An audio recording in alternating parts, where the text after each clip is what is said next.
Jochiw thieth ma jopuonjre maromo 339 obago ng'anyo mamuol ka gidwaro ni mondo jatend migawo mar thieth Eden Duale ondikgi mapiyo piyo mana kaka Nases mamoko ma jopuonjre. Nases kowacho ni ndikruok ma kamago onego tim maonge akwede moro amora, kendo gimedo ni ka indiko gi e yo makamano to ok time sama dwarore, kendo giwacho ni ka deko bedo to gibiro chwalo ng'ur e doho. Gimedo ni gidwaro mondo sirkal ogol omenda maromo Sh408 madwarore e ndikruok ma kamago. Magi biro bang' jatend migawo golo lipot e mbui ni mana Nases ma interns maromo 48 kende ema nondiki.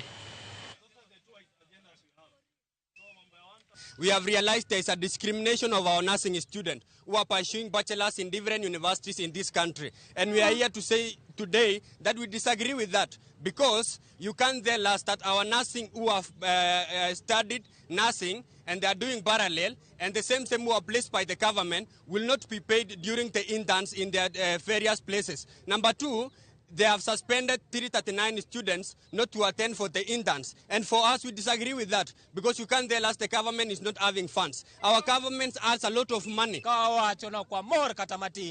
Ere kaka Nases wa ok nyal bedo posted to wan kaka wan bende wachulo taxes kaka kawaida.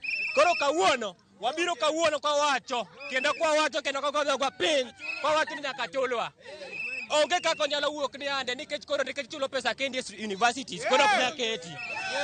Ng'ato onge kaka nyalo bedo ni wadhi e internship wate tok chudi. Ok nyalre. An kochiel gi in curriculum watimo achiel nadi? Achiel. To ere kaka in tianga bendi nikech kere sirkal oketi to in sirkal ok oketi kod ok chuli. Namori.